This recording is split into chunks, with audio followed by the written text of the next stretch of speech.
Jack Miller wiped sweat from his brow as he studied the strange purple plant. Its leaves twisted toward the alien sun like fingers reaching for help. He had never seen anything like it back on Earth. As the research vessel Horizon's lead xenobiologist, Jack lived for discoveries like this one. Kepler 186f was a goldmine of new life forms, and he had been lucky enough to be chosen for this mission. "Find anything interesting?" asked Lily, his assistant, through the radio in his helmet. "This plant seems to be communicating with others. Nearby through root signals. I need more time to study it." Jack never got that time. The sky darkened suddenly. At first, he thought it was just another of the planet's frequent dust storms. Then he saw them, 5 massive ships breaking through the clouds.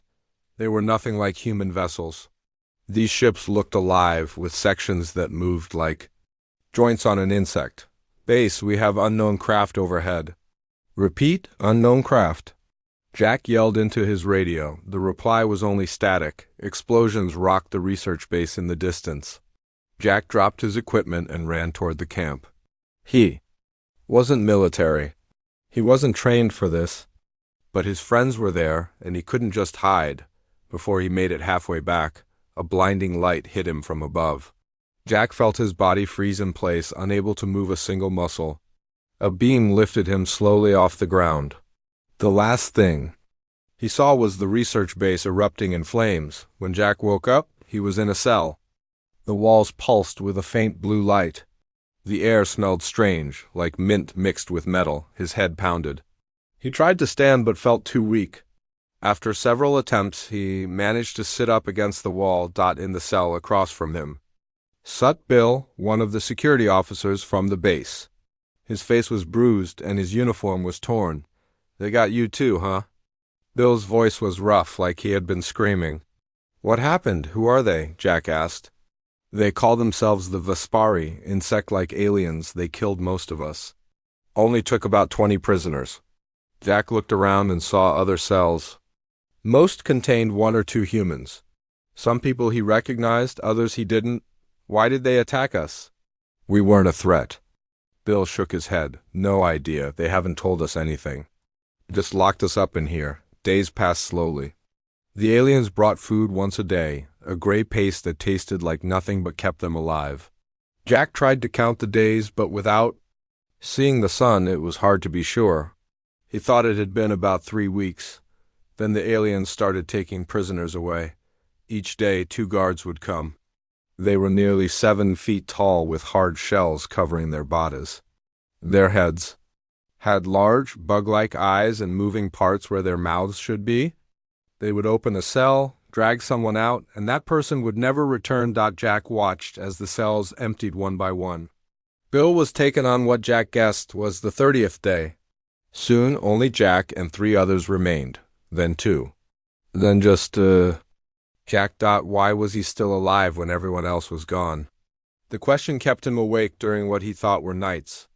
Maybe they were saving the worst for last. When the guards finally came for him, Jack didn't resist. What was the point?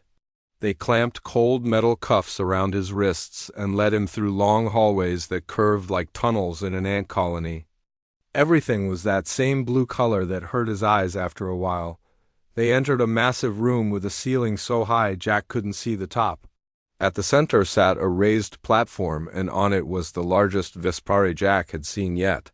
Nearly 9 feet tall, this one's shell shimmered with blue and purple colors that shifted in the light.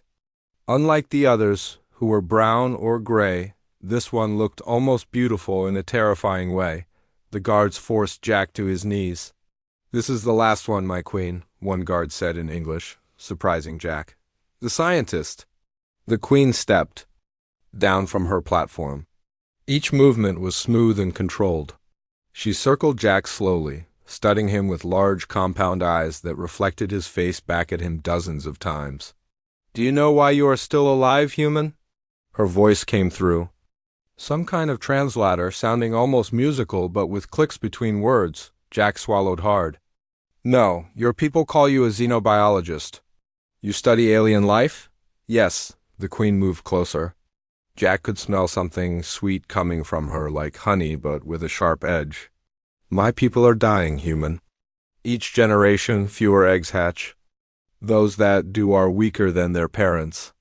In 3 more generations, the Vespari will be extinct.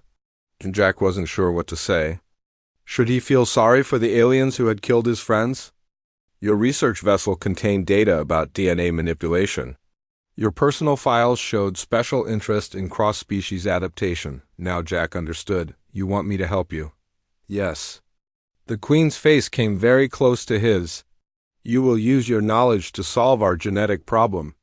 You have 1 lunar cycle to show progress. And if I refuse?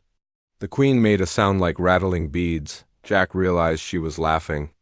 The others refused to cooperate in their ways. The soldiers tried to fight. The engineers wouldn't work on our ships. The doctors wouldn't treat our sick. They all chose death over helping us. She reached out 1 long, jointed finger and lifted Jack's chin. You have 1 way out of captivity, human. Please me with your skills, or join your friends. Jack thought about Bill and the others. He thought about the burning research base. He should refuse on principle, but Jack was a scientist, not a hero. And something about this problem interested him despite everything. A genetic fault causing an entire species to fade away? It was the kind of puzzle he lived to solve. I'll need access to your genetic records, equipment, samples. The Queen's eyes seemed to glow brighter.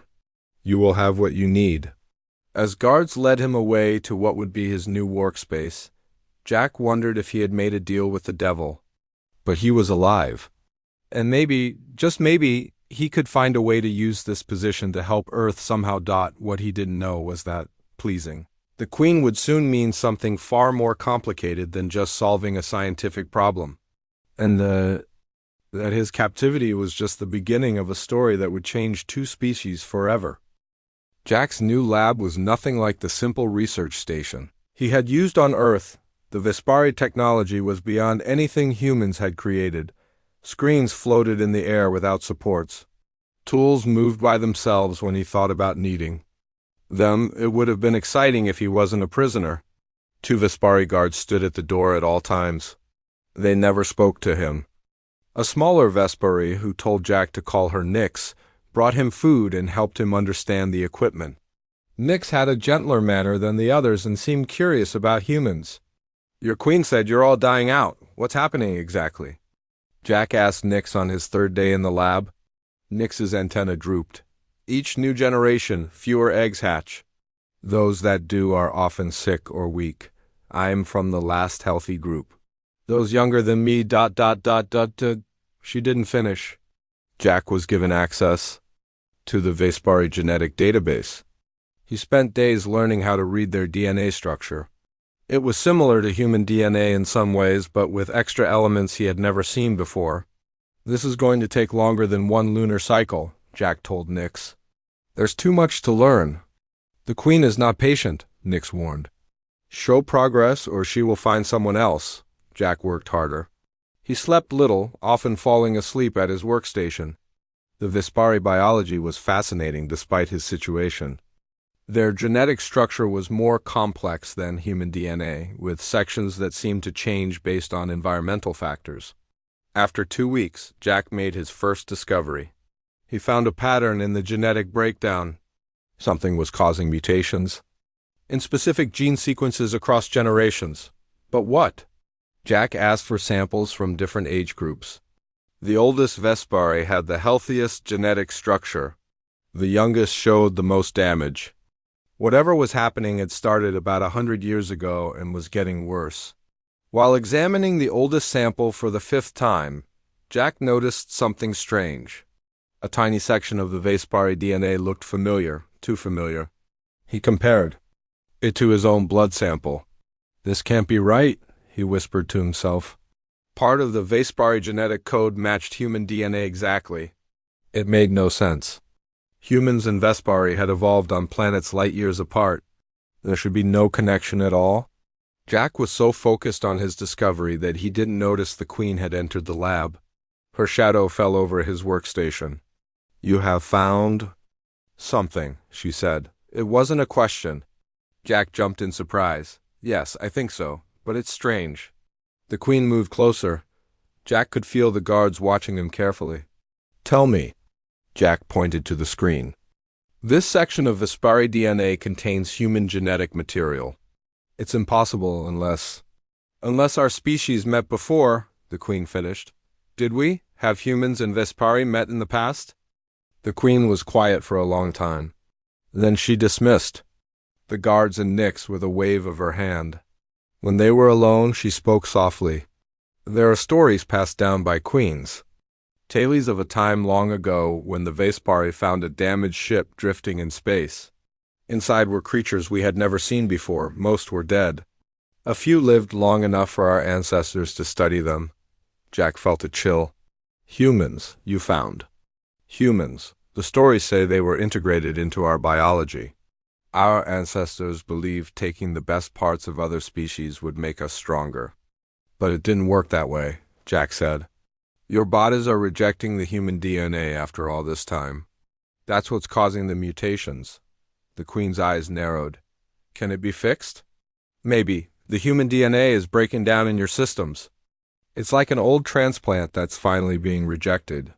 I need to either remove those sections completely or stabilize them. How long? Jack thought carefully before answering. If he said it would take too long, she might kill him. If he promised too quick a solution and failed, she would definitely kill him. I can create a temporary treatment in 3 weeks.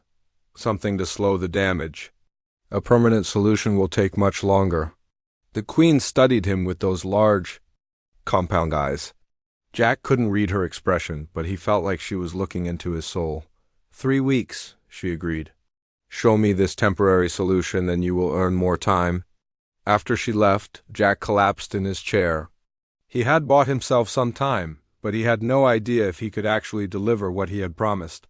The next days were a blur of work and little sleep. Jack rarely left the lab. Nyx brought his meals and sometimes stayed to help with basic tasks. He learned that she was a scientist, too, assigned to learn from him. Why did you attack our research base? Jack asked her one night. If you needed help, you could have just asked. Nyx's antennae twitched nervously. The Queen does not ask. She takes what she needs. It is our way. It's a bad way, Jack said. You killed people who might have helped you willingly. Nyx said nothing, but Jack thought he saw shame in the way she lowered her eyes. As Jack worked deeper with the Vespari genetic code, he noticed something else strange. The human DNA wasn't just breaking down on its own. Something was attacking it. Some kind of artificial genetic marker designed to eventually destroy the foreign DNA. Your ancestors built in a failsafe, Jack told the Queen when she visited. Next, they wanted the human DNA to help for a while but then be removed automatically. But the system failed. Instead of cleanly removing the human elements, it's damaging your own genetic structure in the process. The Queen moved around the lab, touching equipment lightly with her long fingers. Can you stop this failsafe?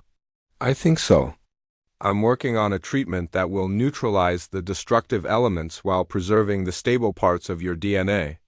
The Queen watched him work for a while. Jack found her presence unsettling. She rarely blinked and made no sound when she moved. Sometimes he almost forgot she was there until her shadow moved. You will join me for a meal tonight, she said suddenly. In my private chambers. Jack looked up in surprise. Is that necessary? I should keep working? It is necessary, she said in a tone that allowed no argument. You have been in this lab for many days. I wish to discuss your progress more comfortably. As she left, Jack felt a twist of worry in his stomach. Was this a test? Or did the Queen have other reasons for wanting him in her private space? Nyx seemed concerned when Jack told her. The Queen rarely invites anyone to her chambers. Be careful what you say. What you do? What does she want from me? Jack asked. Nyx's voice dropped to a whisper. The Queen's interest in humans goes beyond fixing our genetic problems. She finds your species fascinating. No one knows why. That night, as guards escorted Jack to the Queen's chambers, he wondered what waited for him there, and whether pleasing the Queen might soon take on a new meaning entirely. 2 guards led Jack through winding corridors he had never seen before. Unlike the plain blue walls of the rest of the ship, these hallways were decorated with strange symbols and patterns that seemed to glow from within. They passed several other Vespari who bowed their heads as they passed. Jack noticed how the other aliens kept their eyes down, not looking directly at the guards who wore the Queen's special mark. They stopped at a large door made of something that looked like metal but moved like liquid. One guard pressed his hand to it, and the door melted away. Jack was nudged forward into the Queen's private chambers. The room was nothing like Jack expected. Instead of the cold, technical design of the rest of the ship, this space was filled with color and objects from what looked like dozens of different worlds. Strange plants grew in pots along the walls. Shelves held artifacts that Jack could not identify. In the center was a low table surrounded by cushions. Queen Zixara stood by a large window that showed the stars outside. She wore a different covering now, something that sparkled like diamonds over her blue-purple shell. When she turned, Jack saw that her eyes seemed to glow in the dim light. "Come in, human," she said, her voice softer than usual. "Sit." Jack carefully sat on one of the cushions by the table. Food was already laid out, some things he recognized from his meals in the lab, and others he had never seen before. "Your guards can leave," Jack said, trying to sound brave. The Queen made that strange chittering sound that Jack now knew was laughter. "You think I need protection from you?" She waved a hand, and the guards left, the liquid door forming again behind them. "Eat," she commanded, sitting across from him. "The red things are from your planet. I had them brought specially." Jack looked down and was surprised to see strawberries among the alien food.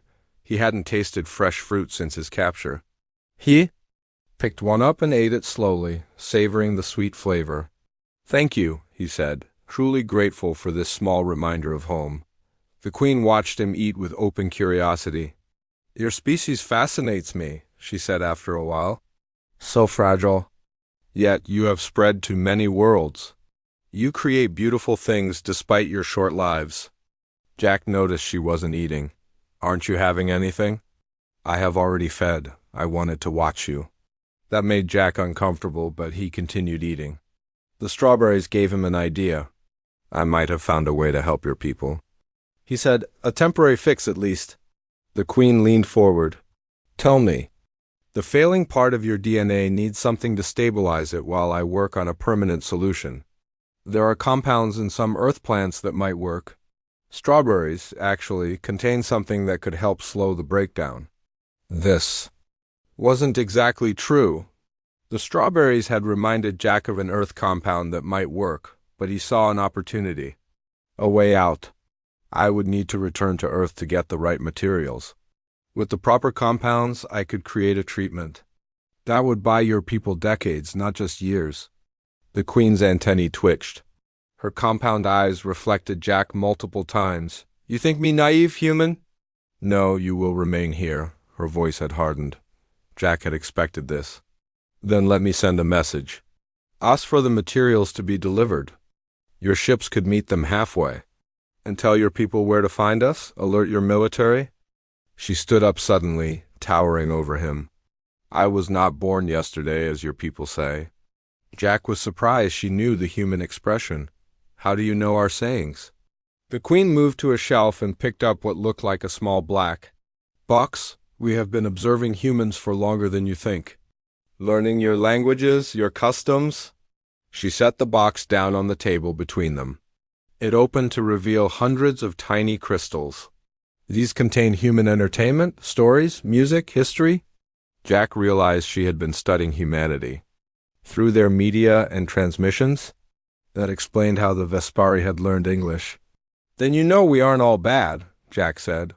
"Many humans would help you if asked. There's no need for kidnapping and threats." The Queen sat again, closer to him this time. "My advisors would say this shows weakness, that trusting other species leads to extinction. And what do you say?" She was quiet for a long moment. "I say that old ways do not always work for new." "Problems?" Jack saw his chance. "I have a proposal. A different arrangement." "Speak." "I can develop a temporary solution with what you have here. It won't be as effective, but it should help for a few years.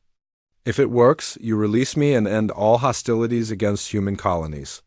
The Queen's head tilted. What do you gain from this beyond your freedom? Knowledge? Understanding of your species? And ... Jack hesitated, then decided to take a risk, and I want you to consider peace with humans. Real peace, not just stopping attacks, but working together. The Queen moved even closer. Jack could smell her strange, sweet scent. You ask much, human. My name is Jack, he said, and yes, I do. But I'm offering much, too. Very well, ...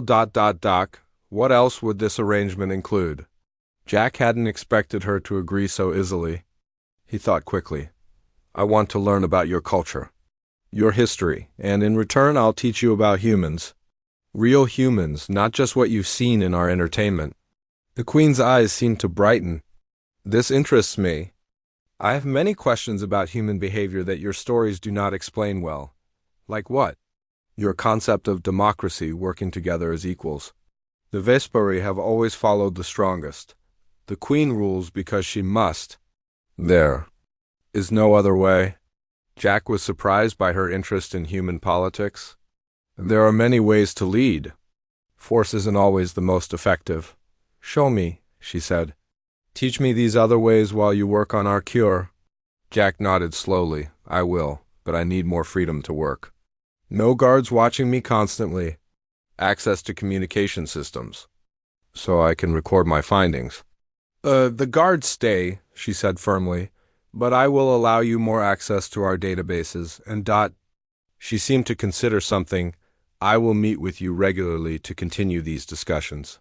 Jack realized this was the best offer he would get. And something about the Queen's interest in human ways gave him hope. Maybe there was a chance to change things from within. I accept, he said. The Queen extended one long-fingered hand. Jack hesitated, then shook it, human style. Her exoskeleton was smooth and warm to the touch, not cold as he had expected. You may call me Zixara when we are alone, she said. My advisors would not approve of such familiarity, but I find your human customs interesting. As Jack was escorted back to his lab later that night, he felt conflicted. He had made a deal with the being responsible for killing his friends. But he had also seen something unexpected in the Queen curiosity, perhaps even a desire for change. In his lab, Jack found Nyx waiting nervously. You returned, she said, sounding relieved. Few who enter the Queen's private chambers ever come back. She wants to learn about humans, Jack told her. About different ways to lead, Nyx's antennae shot up in surprise. This is dangerous talk. The Queen's advisors would call it treason. She seemed very interested. Be careful, Jack, Nyx warned. The line between pleasing the Queen and changing her is thin, and change can be seen as threat by those who benefit from things staying the same. Jack hadn't considered the political implications of his arrangement with Zixara. As he returned to his work, he wondered if he had just put himself in even more danger than before. But for the first time since his capture, he felt something close to hope. Over the next 2 weeks, Jack made good progress on his temporary solution for the Vespari genetic problem. He worked day and night, stopping only when his body demanded sleep. Nyx became his regular assistant, learning his methods and helping him understand the alien technology better. Every evening, Queen Zixara would summon Jack to her chambers. They would share a meal, and then Jack would teach her about human ways. He told her about Earth's different governments, about cooperation between nations, and about how humans solve problems together. The Queen listened with great interest, asking questions that showed she was truly thinking about these ideas. In the Vespari way, the strong rule the weak, she told him one night. It has always been so. And how has that worked for you? People? Jack asked carefully. The Queen's antennae drooped slightly. We have had 12 civil wars in our history. Each time a new queen takes power, blood is spilled. Humans found that sharing power often leads to more stable societies, Jack explained. When people have a voice in decisions, they fight less against them. My advisors would say humans are weak for this reason. Yet we've spread to dozens of worlds without destroying ourselves, Jack pointed out. Their strength and flexibility. Jack could tell his words were having an effect. The Queen seemed to be seriously considering new ideas. What Jack didn't know was that others were noticing these changes too. One morning, Jack entered his lab to find it in disarray. Equipment was broken and samples were destroyed. Nix was already there, trying to clean up. What happened? Jack asked in shock. Nix looked around nervously before speaking in a whisper. Not everyone is happy about your influence on the Queen. Her chief advisor, Vrax, sees you as a threat. To what? To the old ways, to his power. Nix's voice became even quieter. There are rumors that the Queen is considering a council of advisors instead of relying only on Vrax. He is furious. Jack helped Nix clean the lab and salvage what work they could. He didn't tell the Queen about the vandalism that night, not wanting to cause more trouble. Instead, he focused on teaching her about human diplomatic relations. 3 days later, Jack finally had a breakthrough with his treatment. He created a compound that successfully stopped the genetic breakdown in test samples. It wasn't a permanent cure, but it would buy the Vespari years of time. It works, he told Nix excitedly. We need to show the Queen right away. Nix seemed nervous. Jack, there's something you should know. Vrax has called for a meeting of colony leaders. He's questioning the Queen's fitness to rule. He says she's been corrupted by human ideas. Jack felt a chill. When is this meeting? Now? They're gathering in the Great Hall. Jack grabbed the vial containing his treatment. We have to go. This proof of success might help her position. Nix blocked his way. It's forbidden for non-Vespari to enter council meetings. The guards will kill you. Then we need to get a message to her. Before they could decide what to do, alarms began blaring throughout the ship. Red lights flashed in the corridors. The sound hurt Jack's ears. What's happening? He shouted over the noise. Nix's eyes went wide. It's a coup. Vrax must have made his move. The lab door burst open. 2 guards rushed in, but they weren't the usual ones who watched Jack. These wore different markings. The human comes with us, one ordered. Vrax wants him. Nix stepped between them and Jack. He is under the Queen's protection. The guard shoved Nix aside hard. She crashed into a table and fell to the floor. Jack backed away, looking for something to use as a weapon. The guards advanced on him. Just as one reached for him, the lab doors opened again. 3 of the Queen's personal guards rushed in. A fight broke out between the 2 groups of Vespari. In the chaos, Jack helped Nix to her feet. We need to find the Queen. Nix was bleeding a strange blue liquid from a cut on her arm. This way, she said, leading him to a hidden panel in the wall. It opened to reveal a narrow passage. Service tunnels. They run throughout the ship. They crawled through dark, tight spaces for what felt like hours. Jack could hear fighting echoing through the walls. Finally, they emerged into a corridor. Jack recognized the one leading to the Queen's chambers. 2 dead guards lay outside her door. The liquid metal door was damaged, partially open. Jack and Nix slipped inside. The beautiful room was now destroyed. Artifacts lay broken on the floor. Furniture was overturned. In the center of the room, Queen Zixara fought against Vrax and another Vespari. Even outnumbered, she was impressive. Her movements were quick and powerful. Jack watched as she struck Vrax across his face, sending him stumbling backward. But the other attacker caught her from behind, wrapping his arms around her. Vrax recovered and moved toward her with what looked like a weapon. Without thinking, Jack grabbed a heavy metal object from the floor and rushed forward. He swung it at Vrax's head with all his strength. There was a sickening crack as it connected. Vrax dropped to the floor. The Queen used this distraction to break free from the other attacker. In one swift motion, she grabbed the fallen weapon and thrust it into her attacker's chest. The Vespari made a horrible screaming sound before collapsing. For a moment, everyone was still. The Queen stood breathing heavily, blue blood dripping from wounds on her arms and torso. She stared at Jack with those large compound eyes. "You came to help me," she said, sounding surprised. "I brought this too," Jack said, holding up the vial that had somehow remained intact during the chaos. "The treatment works. I tested it this morning." The Queen took the vial carefully. You could have escaped during the fighting. Why didn't you? Jack hadn't even thought about escaping. I made a deal with you, and I don't think Vrax would have. Let me live anyway. More sounds of fighting came from the hallway. The Queen moved to a wall and pressed a hidden panel. A communication system activated. This is Queen Zixara, she said, her voice strong despite her injuries. Vrax is dead. His rebellion has failed. Any who lay down their weapons now will be spared. Fight on, and you will join him in death. She closed the channel and turned to Jack and Nix. Nix, take the treatment to the medical center. Begin production. Immediately. Nix bowed and took the vial from Jack, hurrying out through a side door. The Queen approached Jack slowly. You saved my life. You would have beaten them without me, Jack said honestly. Perhaps. But you chose to help when you could have run. She touched a wound on her arm, wincing slightly. My people value strength? Above all, today you showed great strength, human. He reminded her. Jack, she repeated. When the fighting is over, we will speak of the future. A different future than I had planned. More of the Queen's loyal guards arrived. She gave orders quickly, sending them to secure different parts of the ship. Jack was taken to a safe room to wait while the Queen dealt with the remaining rebels.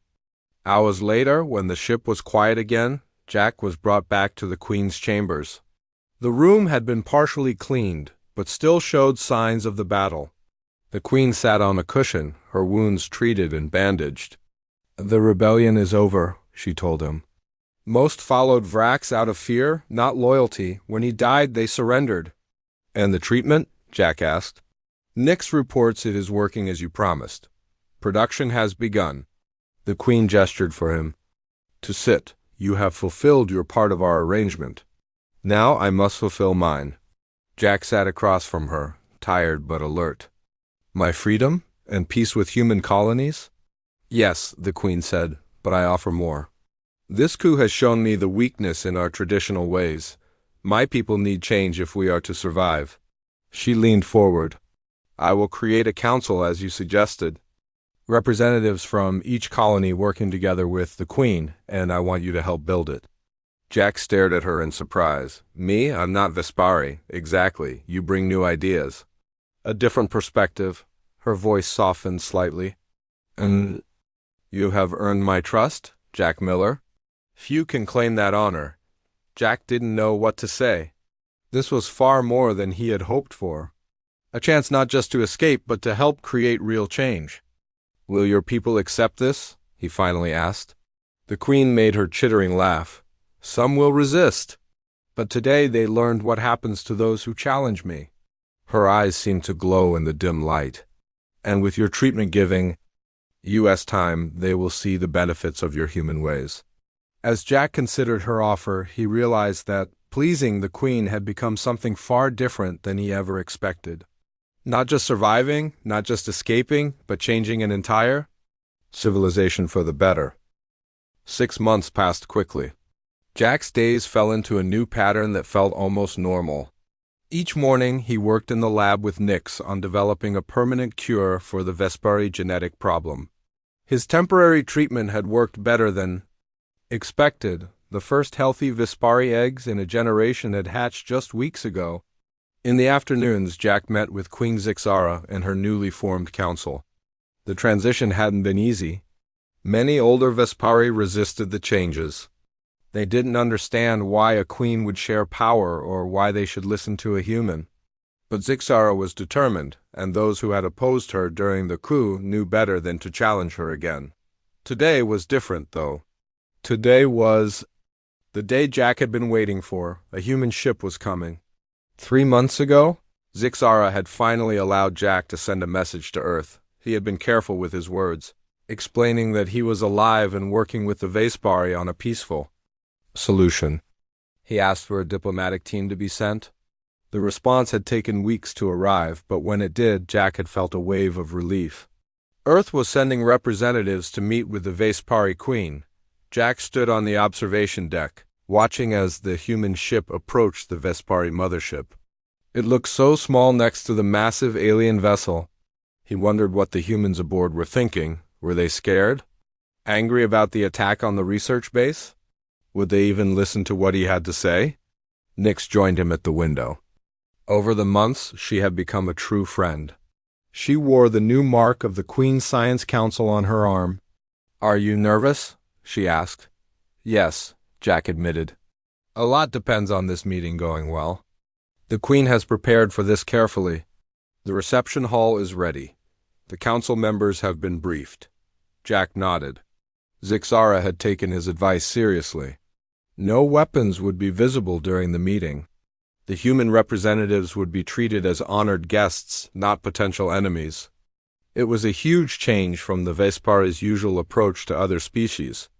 An hour later, Jack stood beside Queen Zixara in the grand reception hall. He wore a new outfit the Vespari had made for him, similar to his old Earth clothes, but with touches of the blue-purple color that marked the Queen's inner circle. Jack noticed how the Queen stood taller than usual, her shell polished to a high shine.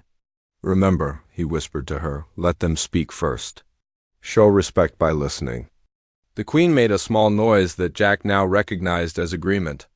6 months ago, she would have considered such advice an insult. Now she welcomed it. The doors opened. 5 humans entered, escorted by Vespari guards who kept a respectful distance. Jack recognized the woman in front as Admiral Susan Bennett, a high-ranking officer in Earth's space fleet. Her face showed no emotion as she approached, but her eyes widened slightly when she saw Jack standing next to the alien queen. "Admiral Bennett," Jack said, stepping forward. "Thank you for coming, Dr. Miller," she replied formally. "When we received your message, many didn't believe it was really you. They thought it was a trap, but you came anyway. We had to know the truth." Her eyes moved to the Queen. "And we need to understand why a Vespari ship attacked our research base." Queen Zixara stepped forward. She was nearly twice the height of the Admiral, but she lowered herself slightly in the human gesture of respect that Jack had taught her. "I am Queen Zixara of the Vespari," she said, her translator making her voice sound almost musical. "The attack was ordered by me, an action I now recognize as wrong. I welcome you to discuss a new relationship between our peoples." Admiral Bennett seemed surprised by this direct admission. She glanced at Jack, who nodded encouragingly. "We have much to discuss," the Admiral said, "including compensation for those who died in the attack." The Queen's antennae twitched, but she controlled her reaction. "Yes, we will address all concerns. Please, join us." The group moved to a large round table, another change Jack had suggested. In Vespari tradition, the Queen would sit above everyone else. Today, all seats were at the same level. As everyone settled, Jack felt a strange mix of emotions. 6 months ago, he had been a prisoner fighting for his life. Now he was helping broker peace between 2 species that might otherwise have gone to war. The discussions lasted for hours. There were tense moments when the humans learned the full extent of the Vespari's plans before Jack had changed the Queen's mind. There were also surprising connections made. One of the human scientists became fascinated by Nix's explanation of Vespari biology. A Vespari council member found common ground with a human diplomat over stories of raising young ones. By the end of the day, the basics of an agreement had been outlined. The Vespari would provide technology and resources as compensation for the attack. Humans would help with the permanent genetic cure. A neutral zone would be established where both species could meet and trade safely. As the human delegation prepared to return to their ship for the night, Admiral Bennett pulled Jack aside. "You've done something remarkable here, Miller," she said quietly.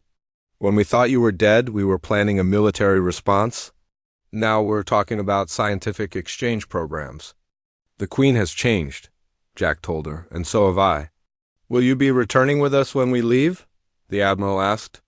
Jack hesitated. He had dreamed of going home for so long. But now, looking around at what he had helped build here, he wasn't sure. "I'd like to stay a while longer," he said finally. "There's still work to do on the genetic cure. And the Council is just getting started." The Admiral studied his face. "Are you sure that's the only reason?" Jack thought about his growing friendship with Nix, about the other Vespari he had come to know. and about Zixara, who had changed from his captor to something much more complex, a leader trying to transform her society, who valued his guidance. "I'm needed here," he said simply. After the humans left for their ship, Jack found Zixara in her private chambers. The room had been fully restored since the coup, with some new editions books from Earth and pictures of human cities that the delegation had brought as gifts. "You did well today," Jack told her. "I followed your advice," she said. It was difficult not to respond to their anger about the attack. In the old ways, showing regret was weakness.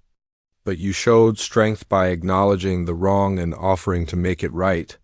The Queen moved to the window, looking out at the stars. "Your Admiral Bennett asked if you would return to Earth." "She did. And your answer?" Jack joined her at the window. "I told her I'm staying, at least for now. There's still much to do here." Zixara turned to face him. "When I first captured you, I gave you one way out. Please me by solving our genetic problem. You have done far more than that. You have changed the Vespari forever." "You changed yourself," Jack said. "I just showed you possibilities. Perhaps." The Queen's eyes seemed to soften in the dim light. "The human delegation brought information about your Earth customs. One spoke of how humans recognize those who bridge between cultures. They called it being an ambassador." Jack smiled. "Yes, that's what we call it."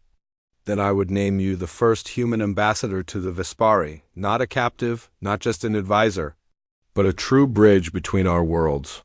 Jack felt a weight lift from his shoulders, the last reminder that he had once been a prisoner here. "I accept," he said. As a new day began on the Vespari ship, Jack stood again at the observation window. The human vessel was still docked nearby. Soon, regular travel between Earth and the Vespari worlds would begin. Scientists would exchange knowledge, traders would share resources. Two species that might have destroyed each other would instead grow together. Jack thought back to that day on Kepler 186F when he had first seen the Vespari ships descending from the sky. He had lost friends, he had suffered, but something remarkable had come from that terrible beginning. The alien Queen had given him one way out of captivity, please her. Neither of them could have imagined how far that simple demand would lead them. Not just to freedom, but to transformation. Not just to survival, but to a new future for two species among the stars.